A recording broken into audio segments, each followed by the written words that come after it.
It's 9 p.m. Do you know where your key fob is? Hey there, Nate Benson here, and welcome to 2026. Remember, you can only say Happy New Year until January 4th. On the agenda tonight, a new administration. Sean Ryan has been sworn in as the 64th mayor of Buffalo. We take a closer look at his inauguration and the moment he steps into his office for the first time. Plus, a return to the Common Council. Former acting mayor Chris Scanlon has returned to his seat in the South District of the Common Council. In one of his final days in office, I sat down with him one-on-one to discuss his future. And a new council president has been selected. We'll chat with Joel Ferraletto about what he expects for the future with the administration and his role as a leader in the Common Council. Let's kick the tires and light the fires. On the agenda starts right now.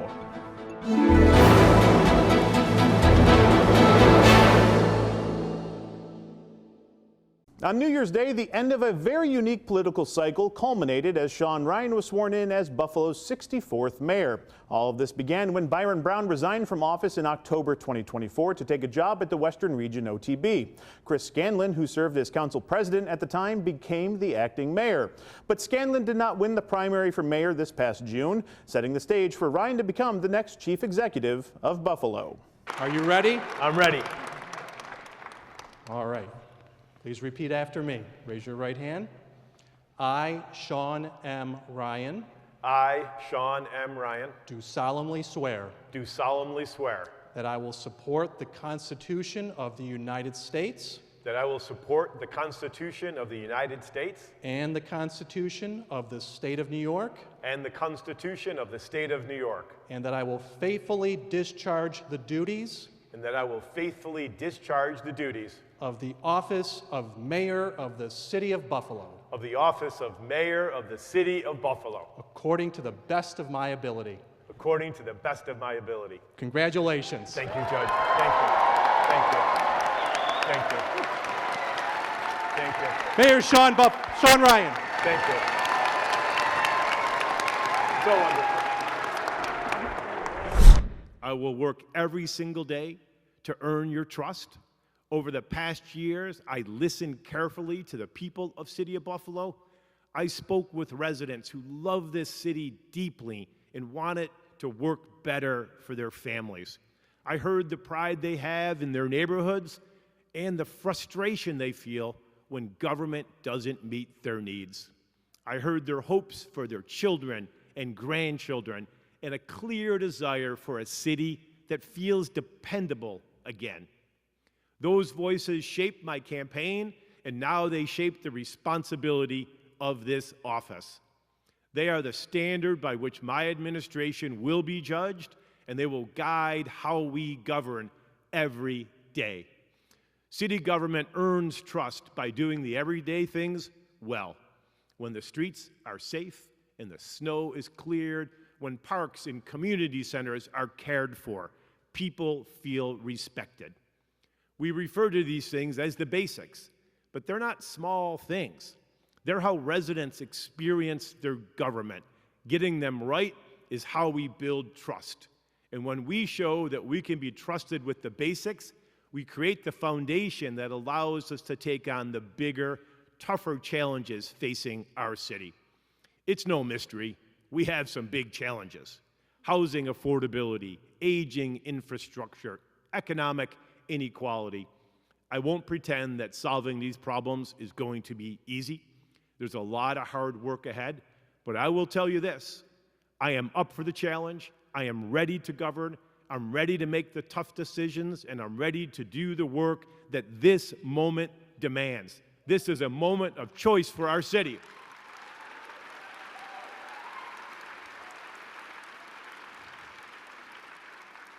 This is a moment of choice for our city. We can accept the way things have been, or we can decide to do better.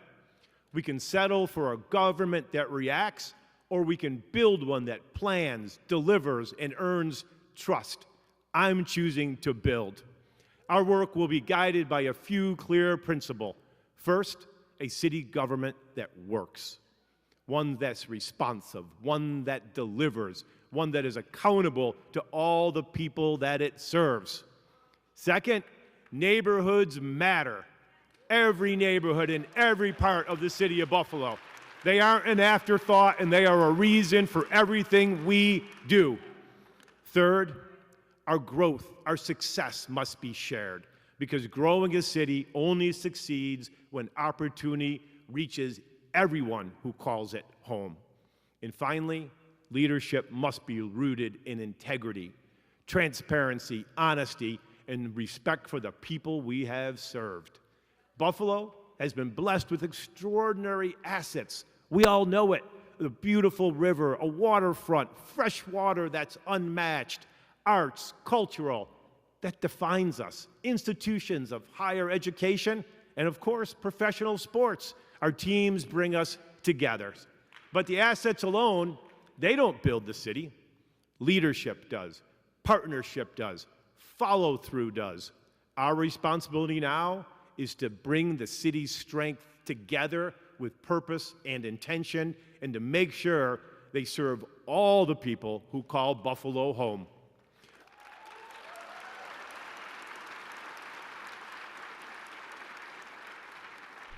After the inauguration ceremony, Sean Ryan went to his office for the first time and addressed the media about some of his top priorities for his administration. How's everyone doing? All right. Turn the right direction. That's a plus.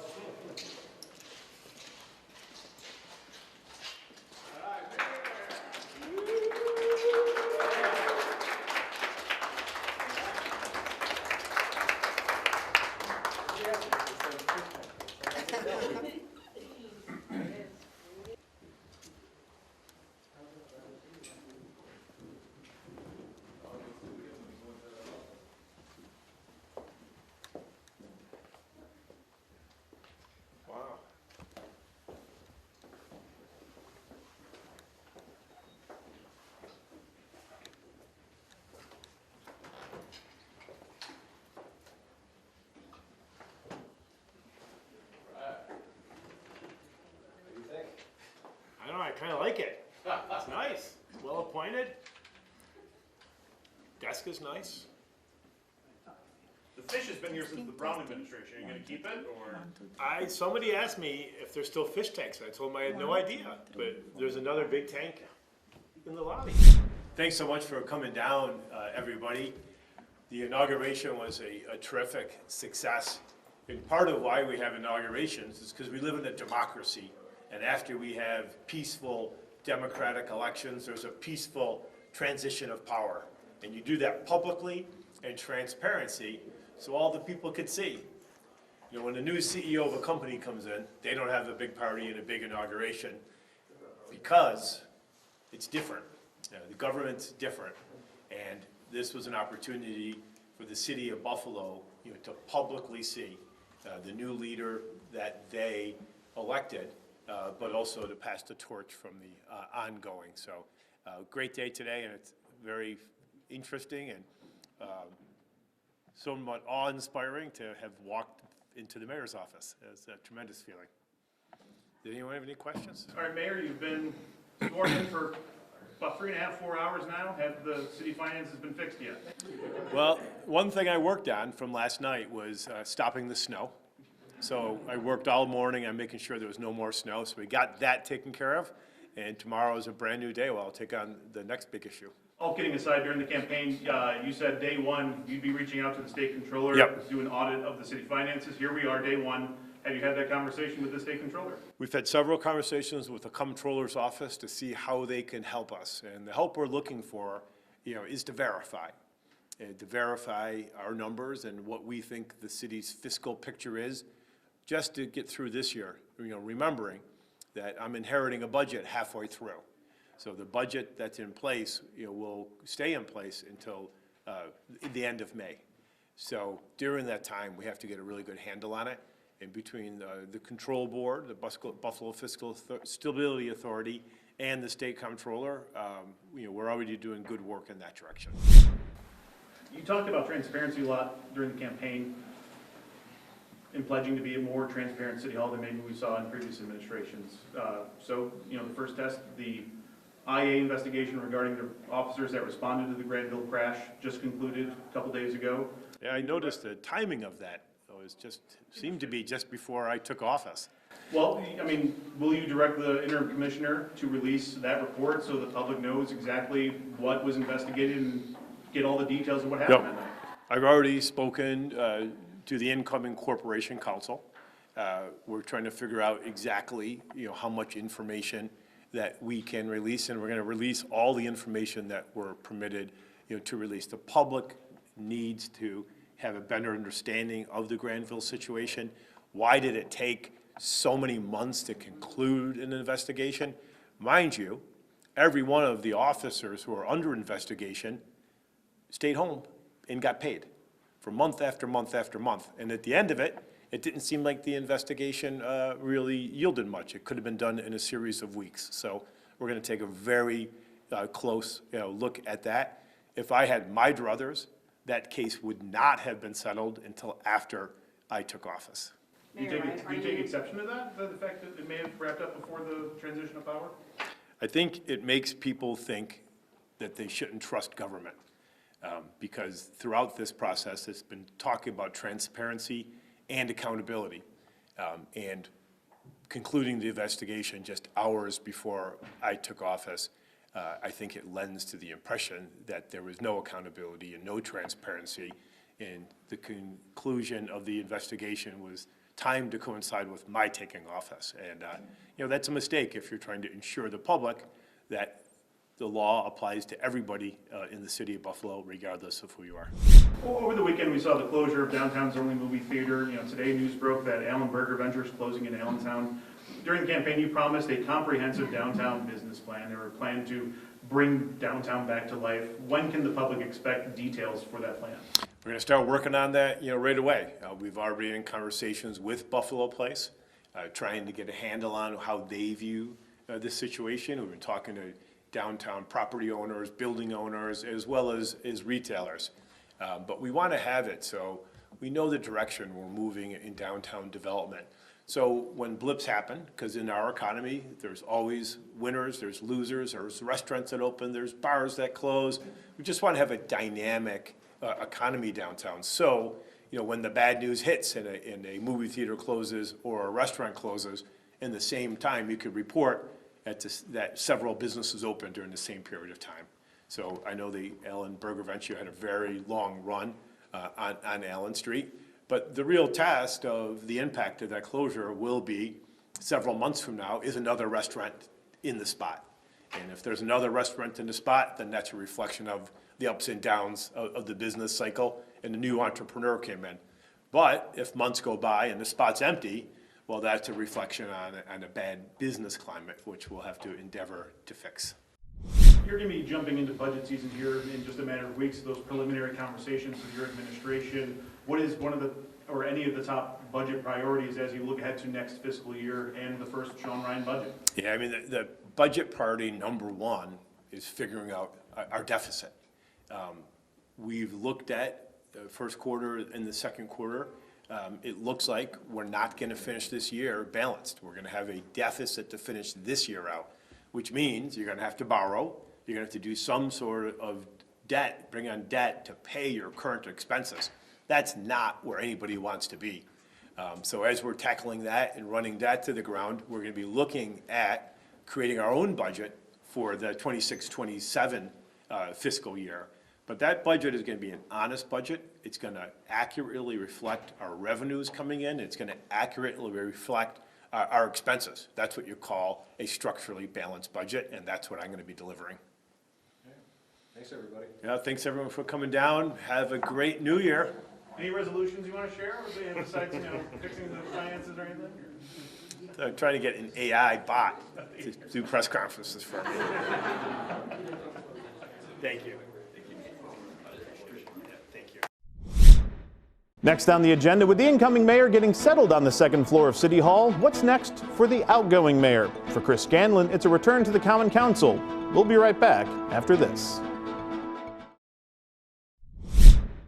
Welcome back. Chris Scanlon assumed the office of acting mayor after Byron Brown stepped down on October 15th, 2024. Scanlon had hoped to continue on as mayor if he won the Democratic primary back in June, but he was defeated by Sean Ryan. Now that set up a unique scenario where the acting mayor would then be returning to the Common Council. On one of his final days in office, I sat down with Scanlon one-on-one to talk about his future and his time in office.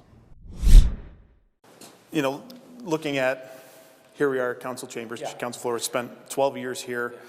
You know, your district obviously was represented to some degree while you were mayor, but obviously you stepping back into that. What are some of the top priorities that you want to address? You know, obviously continued customer service, the constituent services has always been a top priority of mine. There's certainly some infrastructure projects we've got to try and get across the finish line in the district. Continued investment in our parks and our commercial corridors. But also I think now having peeked behind the curtain down on the second floor, it's probably imperative that I am very vocal about things citywide. You know, I have a unique perspective, as we talked about the unique situation of me going down as acting mayor for 14 or 15 months and then returning back to the council. I'm not sure if that's ever happened, someone going back to the council. So it's certainly a unique situation, and the wealth of knowledge that I've picked up down on the second floor will certainly help myself and my fellow council members who I can inform of some of the things I'm now aware of. Now that you're aware of those, now that you're hoping to leverage that knowledge with the new administration, especially there was the campaign rhetoric. It was a very tough campaign. Is there any lingering animosity? Is there any lingering animosity between No, the I don't. I don't have time to worry about that when you're in these positions. You know, the job is to represent the residents of the city of Buffalo, and like I said, and I think anyone who's been a part of it would agree that this transition has gone very smoothly. I think we've gone above and beyond to make sure that the new administration hits the ground running on day one, and I think that that's going to benefit the residents of the city of Buffalo. The new administration's success is the city's success, and that's what I care about. You know Western New York politics, you know Buffalo politics probably better than a lot of people in the thick of it. A lot of people think, you know, the plan, right, was, you know, you become council president, you become the mayor when Byron steps down, and you get to run the city for the next however many years. Obviously, the election threw a wrench in that. Was that the grand vision? Was there a backroom conversation back in 2023? Here's how we're going to lay this all out, because I think there's the specter of politics versus the reality of politics, right? Absolutely. I understand that the way things transpired led people to believe that there was some sort of deal, and a couple years ago, like, let's set things up this way. That is not the situation. You know, when the term for council president came about, I felt I had a unique experience here, 10 plus years at the time on the council, and ability to lead the council. And I know along with that came certain responsibilities, serving on different boards, things like that. So I felt that my experience in the council set me up for that success, but also knowing the reality of the situation, the possibility of Mayor Brown leaving, it was certainly something I was prepared to take on should it happen, and obviously ultimately did, and think we've had a successful run here. Council reorg is going to be happening here in a couple weeks. Is leadership? Couple days. Couple days, yeah. I mean, I think they haven't announced it. I think it's supposed to be Friday, but January 2nd. January 2nd. So council reorg is happening. Is leadership possibly on the horizon for you again in council? Or do you want to take a step back? I think it's best that I take a step back. Why? I've informed my colleagues of that. Well, you brought up the campaign, and you brought up the possibility of any lingering animosity. I don't know how the other side feels. I don't think it would be beneficial to the residents of the city of Buffalo if I were the council president or majority leader and going down and negotiating with the incoming administration. If any of those feelings did exist, I think they could probably get in the way. So I think it's better that I take a step back, function as South District council member, and we let someone else take the reins as council president moving forward. Is there anybody you would support as council president? I have some tremendous colleagues, I really do, and we are having those conversations internally about what that leadership team will look like. That'll come online in a very short order here. Like I said, January 2nd is the reorg meeting, so it has to take place by then. So in the next couple of days, we'll finalize all of that. And although not functioning in a leadership role, will certainly be here to lend my support to that leadership team, again, having the experience that I've had the last 14 months. The current makeup of the council, you certainly can see, if you cover council enough like I do, Yeah. you can kind of see where everyone's kind of aligned. And there are certainly those on the council who will likely be very supportive of the incoming administration and anything they want to do, and Yeah. probably vote that along. But there are several members of the council that might not Yeah. feel that way. And for the first time in a generation, you might have a council while all Democrats, some a little more left, some a little more center, and you might actually have to do a lot more bargaining to get things done. Is that a welcoming opportunity? Yeah, I think so. You know, anytime we're in these chambers and we're deliberating and debating things, good, healthy debate is a good thing, right? And, you know, I think everyone ultimately getting on the same page, pulling in the same direction has to be the goal, but it's a matter of how you get there, right? You can disagree and still be productive, right? It's just a matter of working things out and saying, all right, well, this might not work for my district, but here, let's do this. And it's just a matter of, just gonna be a little more work, that's all. And that's certainly not something I've ever shied away from. I'm willing to have as many difficult conversations as we need to with our colleagues in the council and with the incoming administration. With Chris Scanlon taking a back seat to council leadership, who is stepping up? When we come back, we'll chat with the new Common Council president.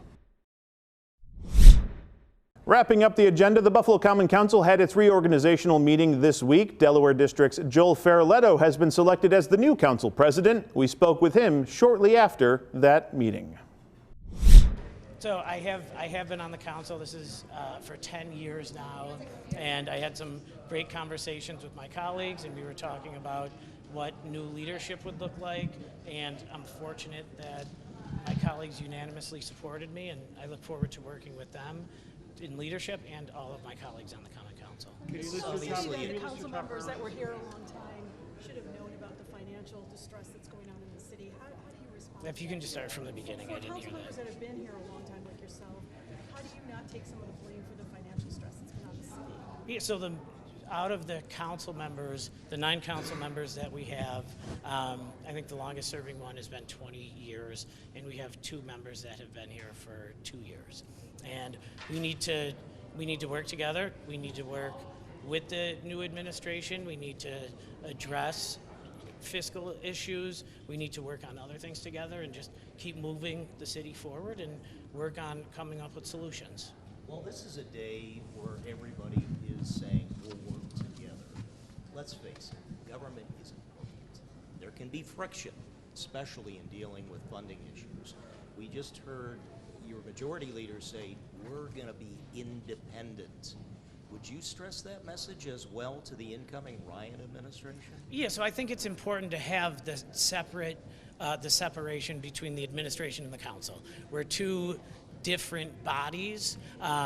We are an independent body from the mayor. However, I think it's important to have communication with their office and work together on items where everything's aligned and we're working together on. In your dealings with Mayor Ryan, though, do you feel that you can overcome that friction? Because it's bound to come up. There's bound to be funding issues or questions that come up. Yeah, so I think to date, the administration has done a good job in reaching out to the council members, setting up meetings with us to talk about different initiatives that they may have, to introduce the council members to the commissioners that they were proposing to have, and it's been off to a good start.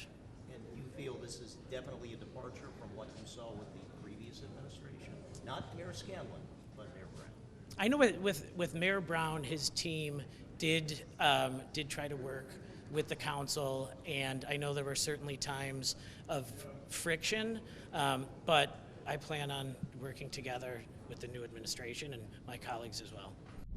That's going to do it for the agenda this week. My New Year's resolution is to become the supervillain that some government communications employees think I actually am. It should be a fun year for all of us. Thanks again for watching. Remember, the news never stops on WGRZ+. I'm Nate Benson. We'll see you at the next one.